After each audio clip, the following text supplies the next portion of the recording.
Yo, it's Trevin and Forrest here, and today, my friends, I am extremely excited to announce what I have drafted for Season 3 of the NPL. That is right, Season 3 of the NPL is almost here. It's about 3 weeks, possibly a month away. We just finished the draft a few days ago, and I am pumped to reveal my draft to you guys. Now, last year, if you do follow me and the Atlanta Braviaries, we did make the championship where we ended up losing to the LA Nido Kings.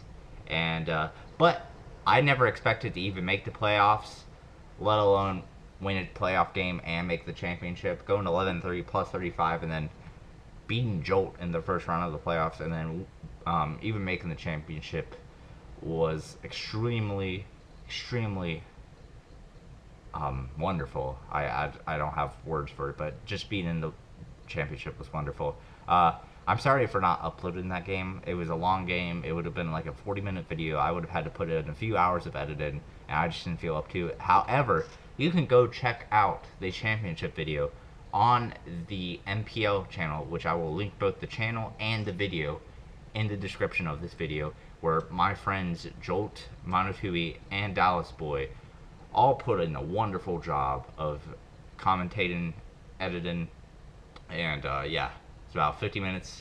Just take 50 minutes of your time and watch that wonderful battle with Danza, where we did lose, but this year we're going hard or we're going home. Well, actually, I guess you could say for the next 3 years we're going hard or we're going home. Okay, I have to announce something first.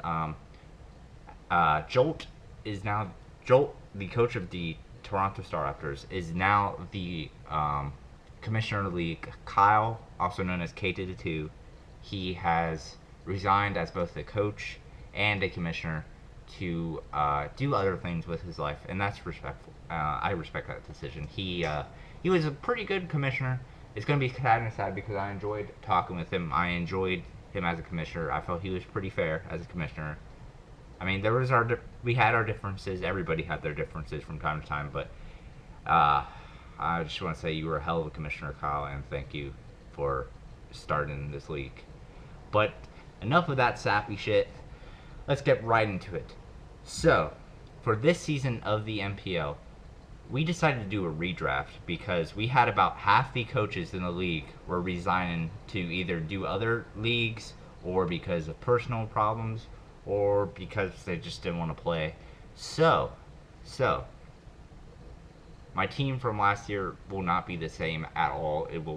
I mean, I could redraft some things, but I'm probably not going to redraft everything because, first of all, I'm probably not going to be able to redraft everything because I use something so well that people now want them. Like Cresselia, for example, I used very well, and now Cresselia is a highly sought after mon, even more highly sought after than it was than during the expansion draft last year. So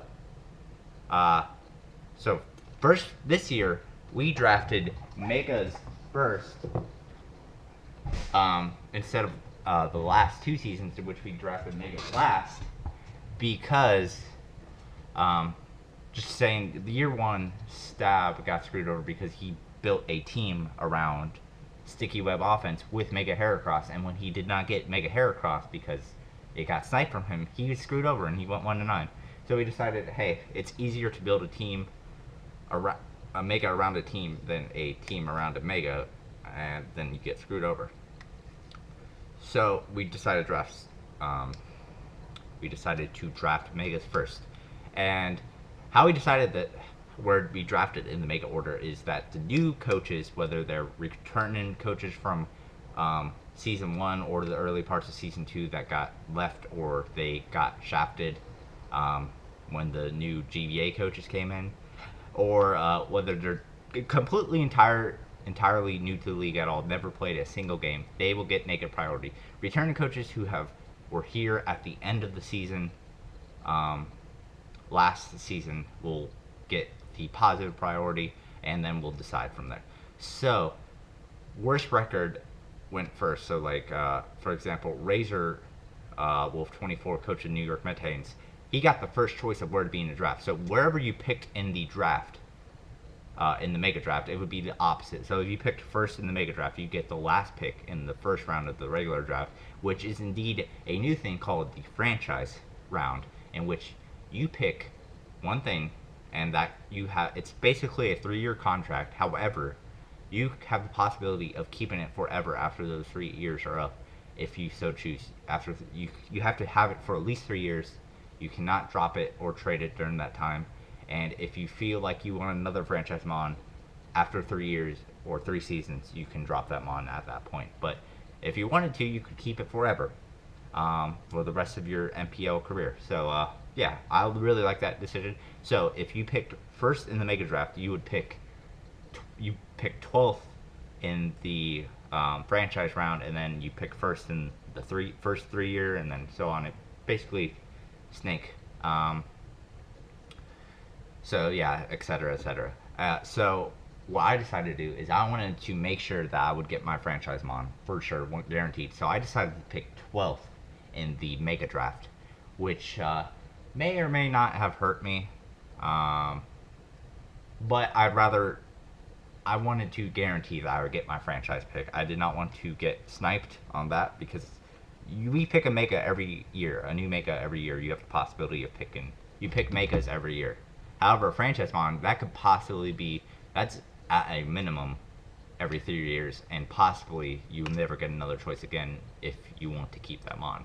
So I really wanted my franchise mon that much that I decided to pick 12th. Luckily, the 12th slot in the Mega round was still available, so I picked 12th. And with that Mega pick, I picked Blastoise. Mega Blastoise. That is right. Now, Mega Blastoise was highly criticized by some of the other coaches. They said it sucked. It was a bad Mega. However, I like it because it's a bulky Mega. It's a bulky water type, which do pretty good in the format. As you saw, Vaporeon last year did excellent in the format. It was an MVP candidate. Jolt used it very well last year. Also, it gets Rapid Spin. Mega Blastoise does indeed get Rapid Spin, because regular Blastoise gets Rapid Spin, so obviously, yeah, you get it. But it's one of the best spinners in the format, I feel, because it can deal with the spin blocker ghost types, because it gets basically Stab Dark Pulse because of Mega Launcher. So it pretty much OHKOs any ghost type that doesn't resist it like Spirit, or isn't neutral to it like Spiritomb, which has the added Dark type. So yeah, that is why I picked Mega Blastoise, because it supports my franchise mon very well for at least this year, and you'll see what my franchise mon is right now. So with the basically the first pick in the regular Pokemon draft, overall, like completely, I have picked Victini. Now, you may be wondering, with all those good mons like Excadrill, there's a Azumarill, there was the Lotties, there was Infernape. Why would I pick Victini? I will answer you that by saying that Victini is one of the best mons in the format, top 5, because fire types are really, really good in the format. Infernape, Victini, Arcanine, even Blaziken could do well in the format, which Blaziken is actually unbanned now, so we can use it. Nobody drafted it, but yeah, if somebody wanted to pick it up in free agency, they could. So yeah, and those were just a few. There's even better fire mons like Heatran, and can't really think of anything else that's good in the format that's a fire type so far. I mean, there's obviously Typhlosion, but that hasn't really been proven in the format yet, because it's barely been used in the first 2 seasons. But yeah, so I chose Victini. Also, it has a nice Psychic type, which Psychic is actually pretty good in the format as well. I would probably say it's a top 5 type in the format, as you saw from Cresselia last year, which was tied for second in the MVP race. And yeah, so Victini was my second pick. It's got a versatility, is also it's pretty much the top way to win in this format, versatility, and Victini is very versatile. It gets a plethora of physical, special support moves like Will-O-Wisp Taunt. You know, it has one of the most powerful physical moves in the game in V create one of the most powerful physical attacks in all the game. Like, it's probably one of the highest base powers, but like coming off that attacks that if you run a choice band adamant, you're pretty much you only have fire types to switch in. Excuse me. But yeah. So Victini, and it can also go special. It's very bulky. It's one of those base 100 Pixie Mons, base 100 all around, so base 600. Yeah, so that is why I picked it. It can even go defensive, whether it's Spadef or physically defensive. It has a pretty good speed stat. So yeah, that's why I picked Victini with my franchise pick. Now for my second pick, my second regular Mon draft. I was really surprised this was still around because since I picked first in the franchise, I picked last in the second round. So I basically had to wait almost 2 rounds for my next pick, and this surprised me that this was still around. But I was able to get the one, the only, the powerful Kyurem-Black. Now, Kyurem-Black's kind of like Victini. Its typing isn't as good. It's pretty shit defensively, but it's powerful like Victini. It's got a nice it's got one of the highest attack stats in the whole entire game. It's pretty versatile as well. It can even go defensive. It has a pretty good move pool on the special side. Not so much on the physical side, but it's still got a decent move pool. It's got Hone Claws if you want to use a Dragon Tail set. It's got Roost, which is nice for recovery if you want to use a Life Orb or even a Sub Roost set. So yeah. Also, Ice is it's not good defensively, but offensively it's very, very good. So yeah, that's why I chose Kyurem-Black. Very powerful, one of the most powerful mons in the format, probably top 10 mon in the format. So yeah, that was my pick. And then I got to choose right after that because since I chose last in the Mega Draft and then I got first in franchise, I actually get to choose back-to-back picks. About basically every 2 rounds I get back-to-back picks, and then I have to wait another basically 2 rounds. So I got Landorus-T, which Landorus-T, when it comes to being offensive or defensive, is probably my most versatile mon when it comes to that, because it can easily go defensive, easier than Victini or Kyurem could, and it gets rocks. It also gets that very nice flying type, as well as Intimidate. So yeah, it's very good for walling. It also gives me a switch into ground types, which complements Victini's very well. And also it can go Scarfed Band. It has setup moves like Sword Stance and Rock Polish. You can even run kind of a bulky Toxic set, something like that. That's why I chose Landorus. It's very good at supporting Victini. And even Kyurem, as Kyurem's weak to fighting, and Landorus can kind of take a fight and hit better because of its Intimidate ability than Victini could. So yeah, that's why I kind of chose Landorus-T. It's very, very powerful, very, very bulky with Intimidate, and it just has a very good synergy with my other mons. And for this next pick, again, really surprised this was still around, considering has the best stats of any mon in NPL history at 28-8 at plus 20 differential, averaging 14 kills a year, only averaging 14 deaths a year. I was able to get a Azumarill.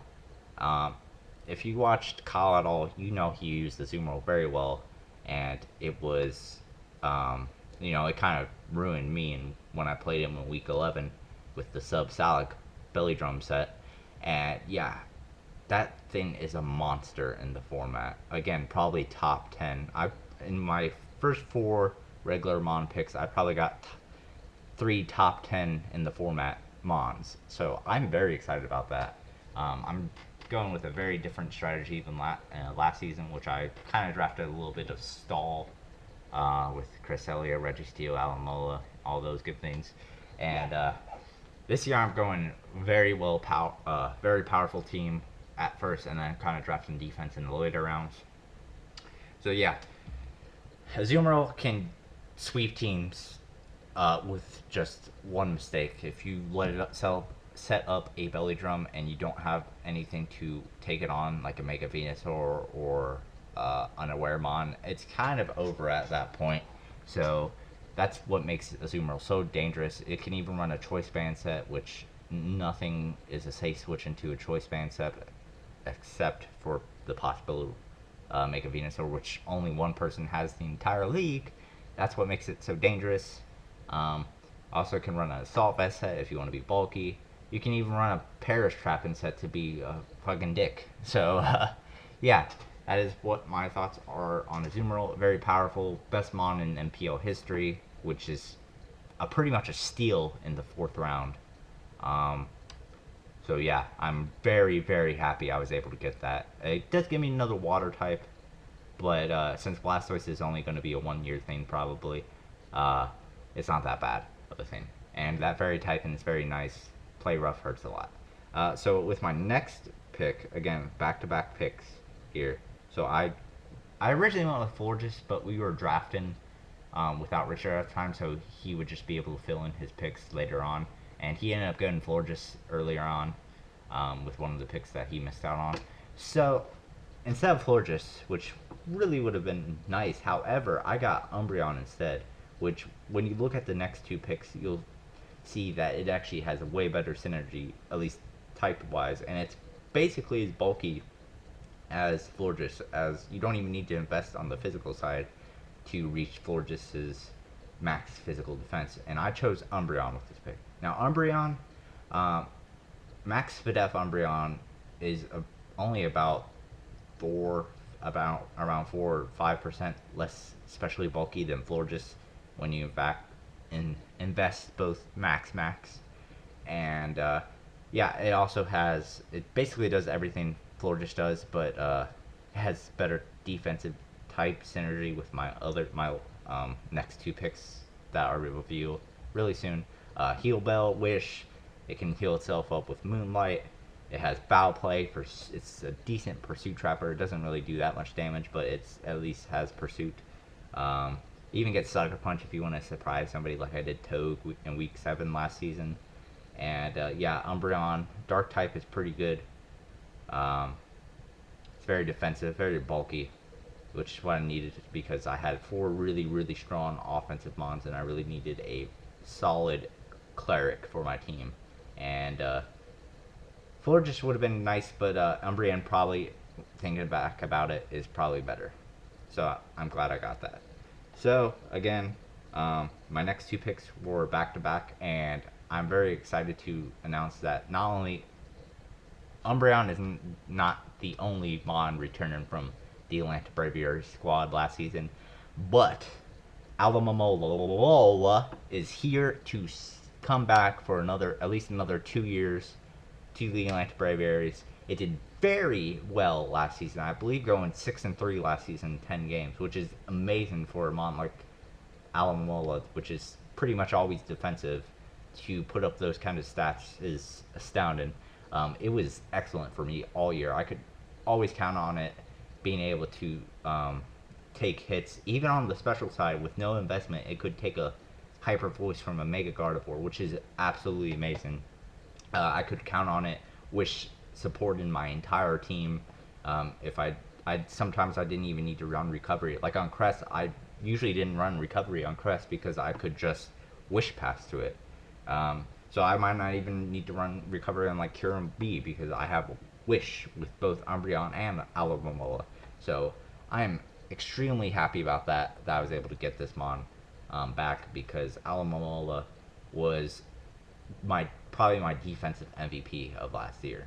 And again, back-to-back picks. So my very next pick was Doublade, and Doublade pretty much gave me Mega Pinsir switching because I had nothing to take on Mega Pinsir. Even though I only have to play it one time this year because Togue has it, I did not want to risk having to also play it in the playoffs. So Doublade gives me a very solid switch into that. Also, it has excellent, and I mean excellent, type synergy with Umbreon. Very, very well good. Almost as good as the Hydreigon Doublade type synergy core, but not quite that good because, you know, nothing resists electric. They both are, what is it, neutral to electric. However, there's no type that's super effective against both, so that is what I'm very excited about. And if you add an Alomomola alongside that, that is very nice core. So next, our next two picks, we picked both Heliolisk as sort of a quick attack. It kind of it resisted the quick attack from Mega Pinsir. I'm not saying that these picks were just to stop Mega Pinsir. I did want these mons as well because they're very nice, underrated mons. But it allowed me to take a quick attack from Pinsir. It did outspeed Mega Pinsir. And it's a very solid electric type in Heliolisk. And yeah, it just does a lot of things. It has a nice move pool. It's very versatile in its move pool. It's a little physically frail, but it outspeeds the Musketeer trio, or I guess quadruple thing. It outspeeds Keldeo and things like that. Keldeo, Terrakion, Cobalion. Brazion wasn't drafted, unfortunately, but it does outspeed all of those with its base 109 speed. It hits pretty hard with its base 109 special attack. Very nice coverage, Surf, Grass Knot, Hidden Power, and then it gets Stab, Hyper Voice, and Stab, Thunderbolt / Volt Switch. So I was very happy with that. And then with our very next pick, we picked up Aggron. Now, if you haven't seen Cooper's videos with Aggron, Aggron is a lord in the format. It's like really underrated, but Aggron puts in a ton of work with Stab, No Recoil, Head Smash. It has a very wide move pool on both the physical and the special side. It can set up rocks. It's a defensive monster on the physical side. It gives me another, if I run something like Scarf Aggron, which, spoilers, Toge, I might run that, so expect that. I'm going to tell you right to your face, Toge. Expect Scarf Aggron. It can switch into a return very easily. It can outspeed and head smash the fuck out of that Mega Pinsir. So yeah, if Doublade is taken out, I do still have 2 checks to Mega Pinsir, and Aggron does a lot of work against a lot of the teams. Actually, it does do a good amount of work, which I am happy about, because Aggron is an underrated mon. Never drafted an NPL, but it was a lord for Cooper in the GBA. And finally, with our last pick, there was a lot of good mons still out there. I noticed that I only had one way of getting rid of hazards, and it was Blastoise. And I didn't necessarily need something that would always run defog or something I would always bring, but I wanted to at least have the option so that my opponents can be like, oh, he only has Blastoise to remove hazards at all. I better bring something just to stop Blastoise. So I went with my mascot pick in the Atlantic Braviary himself, Braviary. And so what Braviary brings to the table is a very powerful physical attacker with decent bulk. Its speed isn't that great, but it's good enough to outspeed walls. It can set up bulk ups, it can be spit off bulk up sub, gets roost, it even gets defog, which while Mandibuzz is the better out of the 2 defoggers, Braviary can still run defog decently effectively in the format. I feel I'm gonna go with a gut feeling here and say that it can. And yeah, so I just went with mascot pick. There wasn't really that many good mons left. You know, all the good flying types had been taken. I could have possibly gone with Mandibuzz or maybe even Hitmontop as a better hazard removal, but I do like what Braviary brings to the table. Plus, it's always nice to have that mascot pick, even if it doesn't get brought this season. It's still very nice to have on the bench. So yeah, that was my draft, and I hope you guys are as excited for this season as I am, because damn, my team is scary. I wasn't expecting to get I was expecting to draft like some scrappy mons like Aggron, maybe Blaziken, like freaking Tangrowth and Diggersby. I wasn't expecting to get such power and a good defensive synergized core like Alomomola, Umbreon, and Doublade. So I am hyped. I know we can do well, as long as I prepare well every week, and as long as we don't get hacks too badly. Last season the hacks was more in our favor than it wasn't in our favor. Let's hope it stays the same, or let's hope it neutral. I don't wanna win because of hacks, but let's hope that it either is neutral or it stays in my favor. I don't want to get hacks. That would be bad. Um, so yeah, that was my team. I hope you guys enjoyed. I'm excited. I hope you're excited. And if you like this video, please hit up that like button. If you want to see more MPL videos, those will be coming up in the next month or so when the season starts. So why don't you hit up that subscribe button for the future content. And I've been Trevenant Forest, and I'm signing out. Peace.